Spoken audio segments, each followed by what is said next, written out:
Hey, little birdie, don't feel down. Come and perch on my shoulder. Don't be shy. I'll show you around town. Really? No wonder they never pay attention to me. Forget it. I probably shouldn't be anthropomorphizing them anyway. Haven't seen you in some time. To which one of the Animo Archon's winds do I owe the honor? Oh. Is this your way of saying that you missed me?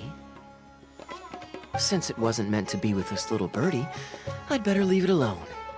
Let's take a walk, shall we?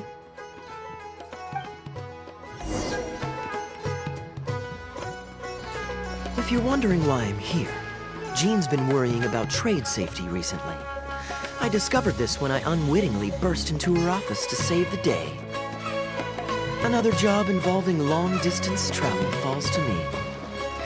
I suppose it's my own fault for having such a strong sense of duty.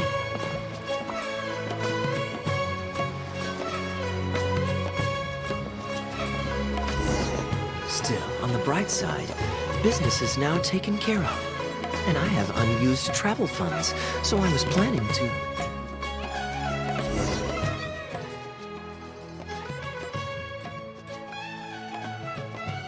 Gundafar, we are in the middle of a war. Your place is at the front lines by my son's side. Pray tell, what provokes your unwarranted return to the palace? A matter of utmost importance, Your Majesty, such that I must personally report it to you. Huh. Outdoor theater. Looks fun.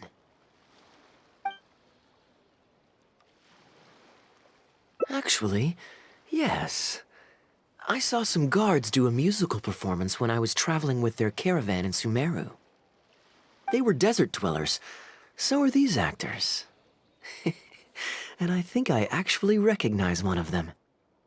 Come on, let's go watch.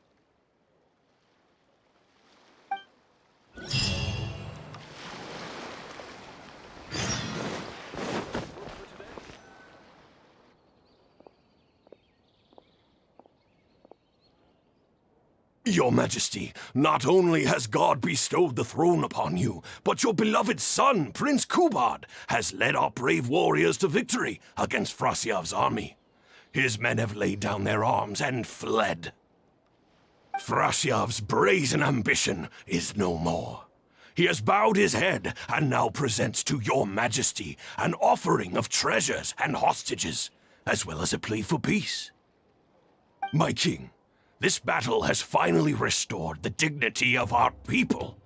Moreover, with Frasyav's offer of land comes the opportunity to expand our borders, as your Majesty so greatly wishes. His Highness the Prince and I believe this peace settlement will be a great boon to our nation. It is for this reason alone that I have removed my armor and made haste back to our halls from the front lines. My king, what say you to this proposal? Ah, it's the tale of Prince Kubad. Ever heard this one? Don't worry, I still remember the general plot. Let me fill you in on the background while the king deliberates. The main characters are the brilliant Prince Kubad and his war-hungry father, King Kabus. The one talking to the king right now is Gundafar, the prince's tutor. When the prince was young, the king was deceived by a malicious rumor that the prince had mistreated his stepmother. He demanded that the prince walk through a blazing fire to prove his innocence. Miraculously, the prince emerged unscathed, thus proving his innocence. but the seeds of doubt had already been sown in the king's mind. Now uneasy in the presence of his mistrustful father, the prince requested to be sent away to the battlefield where he would fight against Frasiev's army. That's the enemy general we heard them mention just now. This is the part where the prince has won the war and decided to forge a peace with the rival nation. He wrote a letter recommending peace to his father. Oh, it looks like the king's made up his mind. Let's keep watching. Frasiev lost because he did not have the blessing of God. Our God will always watch over us and punish our enemies. Once the bells of war have begun to toll, they shall not cease until the blood of our enemies fills the land. There can be no victory until the last enemy soldier has fallen. If Kubad still wishes to be my son and hold the intaglio I bestowed upon him as proof of his royal blood, then he must obey my command. Your Majesty, I must caution that a nation destroyed is not a fallen city writ large. Now, the loss of one city strikes fear into the hearts of our enemies, compelling them to accept defeat and cede land in exchange for peace. If, however, we insist on bringing a whole nation to its knees, then so long as a single person is left standing, they will see us as their sworn enemy, and one day return to us tenfold the pain that we have inflicted on their nation and family. My king, a people is to their nation as wild grass to the open prairie. Though we burn down the whole field and spare not one blade of grass, roots continue to grow unseen beneath the surface. Come the spring, it is all but inevitable that fresh green shoots will rise up from the ashes. Cease, Gundafar. Your mind grows dull in your old age, filled with naive delusions. We shall have no more need of you on the battlefield. As for my son Kubad, I will summon him back to the capital, so he may be tried by a court-martial. What are you saying, my noble king? Why must you mistrust your own flesh and blood and sink ever deeper into the blight of hatred? When he was falsely accused, you once doubted his honor and made him walk through a raging fire. Did he not prove himself worthy by emerging unharmed from the flames? Now you would turn me away when I seek only to provide the wisdom of counsel. What is the justification for this? The justification is that my word, not yours, is the law of the land. Cease and be gone, Gundafar, so you may spend the rest of your days with your wife.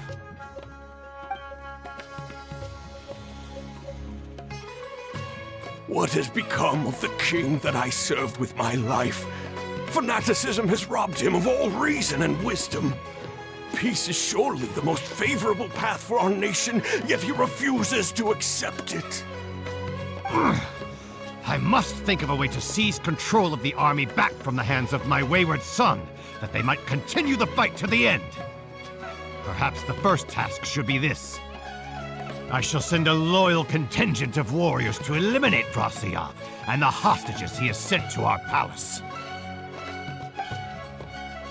Brilliant acting, Darbil. I saw you approaching us in the middle of the scene. I was worried that my performance would be subpar and you'd think I was just making a fool of myself. Not at all. Far from it. Actually, let me introduce you. This is Darbil, the actor for King Caboose. When we first got to know each other, he was still a guard for one of the merchant caravans. Seems like he's now made the switch to full-time acting. Nice to meet you. Any friend of Kaeya's is a friend of mine. To be perfectly honest, I wasn't making all that much as a mercenary. It felt right to me to get away from the danger and live a more stable life. I was already pretty good at telling stories, so I just recruited a few friends and started performing shows all over the country. Full disclosure, we had to put this little stage together using whatever wood and cloth we could borrow. It's really low budget. Anyway, we're all good enough at acting to get through the motions, but none of us are any good at coming up with a script. Everything we tried to write just sounded off somehow. So I got a student from the academia to adapt an old story I knew to make it more appealing to our audience. What do you think? Passable? I could tell that you've had someone tighten up the lines. They turned out very nicely. Ah, that's good. Well, as you can see, even now, we still don't have much of an audience. Don't suppose you'd be interested to see the rest of the show? Sure, why not? I don't have anything pressing lined up. And I don't think the Traveler does either. Tickets for 2, please. How much would that be? There's no need for tickets. You could just get some food from Jafar Tavern. We've worked out an arrangement with them.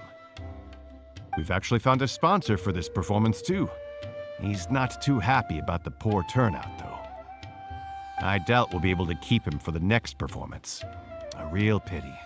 But what can you do, huh? Darbil Asgar still hasn't shown up for the next scene. We should get his costume and sword out so they'll be ready to go the moment he gets here. My apologies. I have to get ready for the upcoming scene. I'll see you from the stage.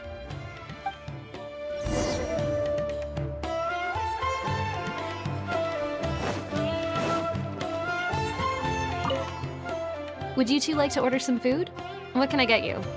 If you're looking for recommendations, today's special is the tandoori roast chicken. Bear with us a moment. We're just going to take a look at the menu. I was at Port Ormos discussing some business opportunities, and some crook was trying to pull a fast one on me. Darbil took pity on me and politely asked him to make himself scarce. He's a good guy. A decent storyteller, too. Quite an interesting character. There's a lot of fun to be had if you hang around interesting people doing interesting things. Especially if you're in the company of an interesting friend. That's my secret formula for staying in a good mood. Try it out sometime. You'll see what I mean. Thanks for waiting. We're ready to order now. We'll take you up on that tandoori roast chicken. And let's throw in some desserts, too. 1 each of the rose custard, that talumba, and the patisara pudding, please. That should see us through the show.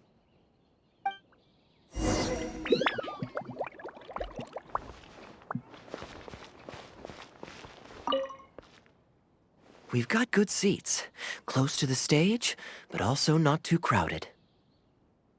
We can watch the show as we eat. If I remember correctly, the next scene should focus on the prince. But I won't spoil it for you. You have to experience it for yourself. You could say that. It's always stayed with me because it's hammered home a cruel but realistic truth. People do not choose where and when to be born, yet the circumstances of their birth define the choices that they will have for the rest of their life. Here you are. The check's on the table, too. Just call me over when you're ready to settle up. No need. I'll pay up front. Here. Keep the change. Thank you, sir.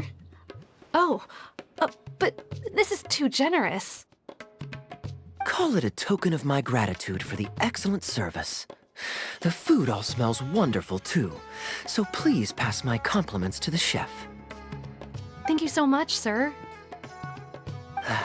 Let's dig in, traveler. Hey, Kaeya. I'm so sorry, but the actor who plays the prince has run into some difficulties and won't be able to make it. We can't do the rest of the show without him, so I'm really, really sorry, but we'll have to call the show right here. Ooh, that would be fun. I wouldn't say no. Darbil, would you lose any income if I were to mess this up? Not really. I mean, there's not much of an audience here anyway. I wouldn't want to take too much of your time, though. Don't worry about that. I like to be spontaneous now and then. Spice things up a little. Let me think. Well, you already know the story, so you just need to memorize a few lines. Huh, you know what? This might actually work. Ah, wait, but Kubad has a specific costume he's supposed to wear, and there's no way you'd fit into it. Switching actors is one thing, but wearing street clothes on stage would really ruin the immersion. Yeah, I don't think this is gonna work. Well, good thing that I've actually got a costume with me. It goes pretty well with your stage, too. You're kidding. Can you show it to me? Sure. If you can show me the way to your changing room. It's in the restaurant. Follow me.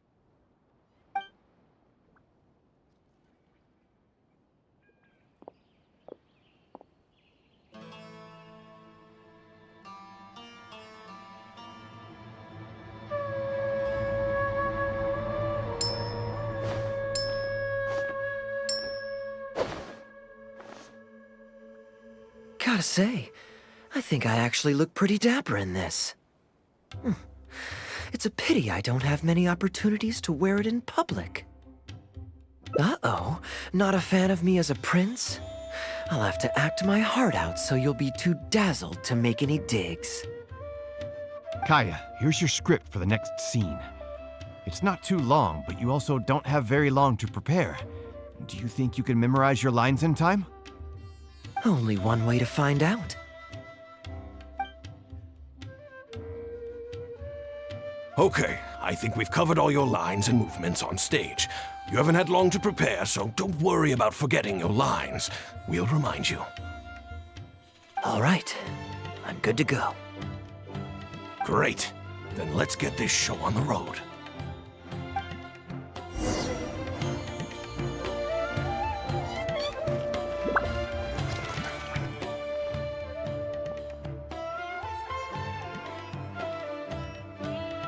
General Kubad, son of Kabus, the fate of this battle is clear.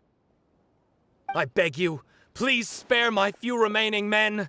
They no longer have the strength to fight back. Frasyav, though you now lead only the husk of a once mighty army, I have no desire to crush your dignity. Even your most savage warriors have no desire to see further bloodshed, and none among your ranks have opposed these peace talks. Nevertheless, I must hear it from you one final time. General Frasyav, do you agree to sign a treaty in good faith and commit from this day forth to peace between our nations? With my army in ruins, I am in no position to do otherwise, but on this, I give you my word. Yes, let us end our hostilities and send our surviving men home to their families. We share the desire to lay down our arms for good and liberate our hearts from the dirge of hatred. Then as God above is our witness, by the authority vested in me by this intaglio of King Kabus, I hereby declare that I will spare your hostages and what remains of your army. May peace be restored to this land, and may these fields of war become a place where crops grow aplenty. My tutor, Gundafar, has already made haste to my father, the king, with the recommendation of a truce. It is my sincere hope that he will see that peace as a path to prosperity and grant me his blessing. Prince Kubad, your name is renowned throughout your land and ours. I will place my hope in your words. One will find on a battlefield no master of ceremonies, nor the paper on which a treaty may be signed. In their absence, let us raise our weapons and swear an oath.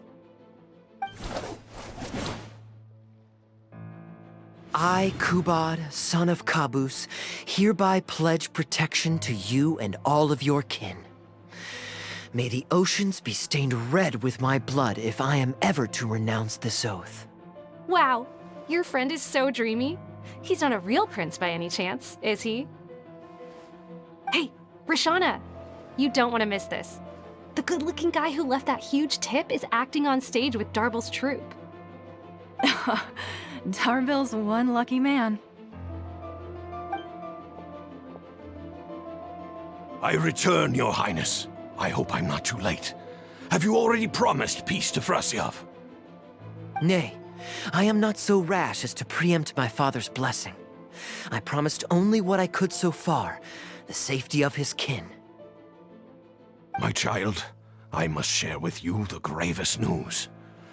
Kabus has become blinded by fanaticism and hatred, and will stop at nothing to vanquish every last man under Frasyav's lead.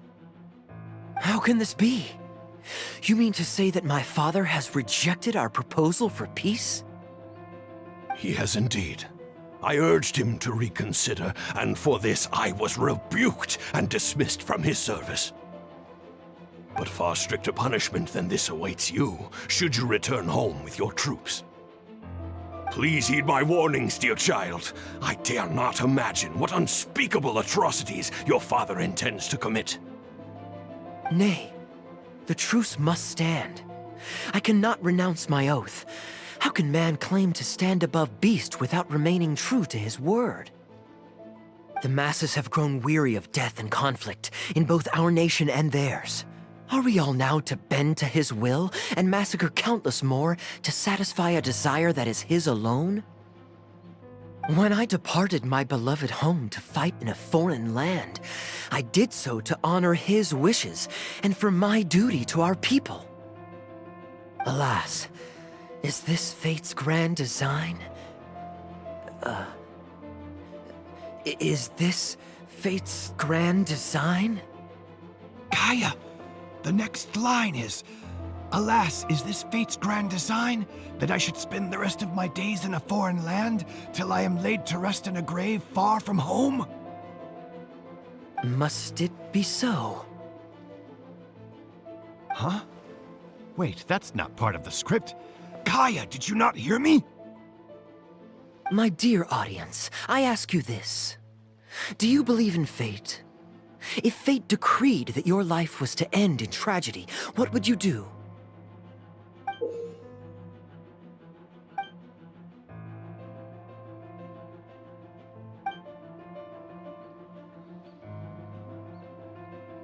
Oh? Then so must it be. Yes, so must it be.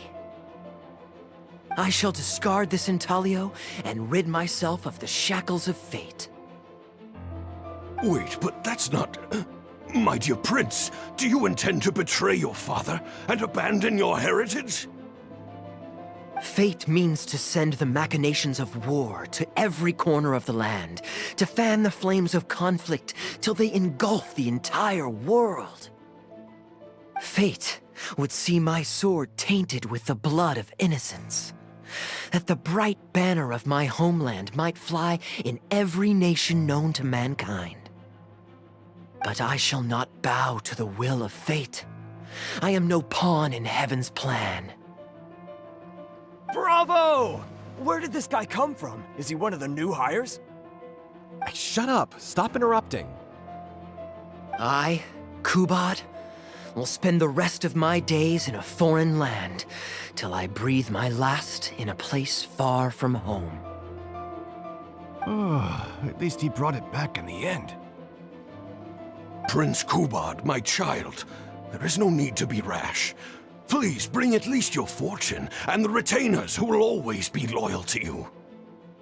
Gundafar, my dear mentor, you have always been like a father to me.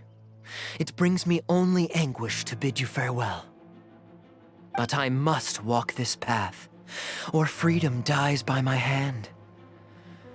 Goodbye, my tribe and kin. Farewell, sweet land of my birth. Goodbye, my child.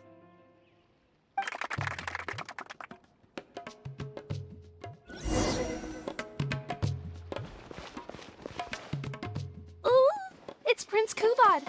Could I please get your autograph? Why, certainly, ma'am. Ooh, thank you. I'll just go find a pen. Just an autograph? Well, you can get one of those at any time. Acting is quite fun. If there ever came a day when I left the Knights of Favonius, I think I might go into acting full-time. Darbil, could you introduce me to this young man? Ah, my apologies, Master Toos. I somehow missed you in the crowd earlier. I was some distance away. I just came over near the end after I noticed the large crowd gathered around the stage. The performance was outstanding across the board. I knew that the poor turnout over the past few days was just bad luck. It was only ever a matter of time before you hit it big. The improvised section was particularly good. I think you can include some improvisation as a staple in future performances. As for the prop he threw, no need to get it back. It's fairly cheap anyway. Thank you, sir. And a big thanks also to our wonderful prince. Had Kaeya not agreed to fill in, he might have disbanded right on the spot. Kaeya, was it? Well, young man, I must say you've made quite the impression on me. My caravan is always loaded with the finest food and wines. You're welcome to visit at any time. Thank you for the invite, sir, but I'm afraid I've reached the end of my time at Sumeru. I'm sure that my friends and family in Mondstadt must be missing me terribly. Well then, consider it an open invitation. Once you've been bitten by the travel bug, my friend, you'll be getting itchy feet again before too long. My door is always open. If you're ever interested, please ask Darbil to reach out to me. Darbil, we can continue discussions on the sponsorship once you've wrapped up today's show. I'm going back to the inn. Thank you so much, Master Toos. I'll see you shortly. Seriously, Kaeya, thank you for bailing me out again. You're a good guy. May the gods bless you. You know, you should stay for a few more days. I owe you a meal at the very least. Darbil, Asgar is back. He lost track of time playing Genius Invocation TCG. You've got to sort him out. Genius Invocation again? Ah, that does it. That kid's not getting away with it this time. Please excuse me, Kaeya. I will be right back. Sure, there's no rush.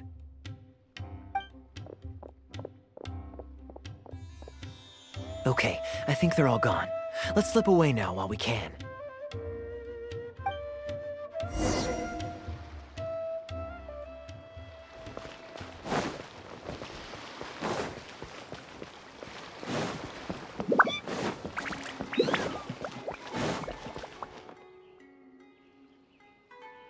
All right, this should be far enough. Don't think they'll find me here. People were starting to expect a lot of things that I didn't sign up for. Besides, the missing actor is back now. Darbil shouldn't be needing me to stand in again. I don't mind socializing, but compared to chatting over food and drink, I much prefer just going wild on the stage. What about you? Did you enjoy the show? Oh? I was expecting a lengthier critique, but you've thrown the question right back at me. Sneaky. All right, I'll rise to your challenge. Let me think. All the world's a stage, and all the people merely players. Does that answer your question? Perhaps there's an inept god out there deciding everyone's fates, much like the academia student drafting Darbil's scripts. Yeah, inept is a good word for it. Honestly, it might even be a little too civil to describe a god who turns fathers against their sons and is bent on endless warmongering, don't you think? Anyway, that's exactly why actors need to wake up and realize they don't have to follow the script. There's nothing to stop them from following their gut and making it up as they go along. Oh, my dear traveler, please don't take me too literally. I don't want you to get the wrong idea. The god is just a figure of speech. The real point I'm making is about the actors. Everyone, you and I included, is both an actor and a member of the audience. If you don't like the script, just walk off the stage and join the audience. You always have a choice. A little too obtuse? Well, don't dwell on it. It's nothing worth losing sleep over. I was just thinking aloud. Relax, be yourself, do your thing. That's all I'm really trying to say. When I did my little bit of audience interaction back there, you had no time to prepare. You had to just say what you thought in the moment. I think those spontaneous thoughts are often the most authentic. And that's why I liked your answer. You're still holding on to the intaglio I threw you from the stage, right? Keep it. Think of it as a souvenir from my improvised performance. It's been the most fascinating day, hasn't it, little birdie?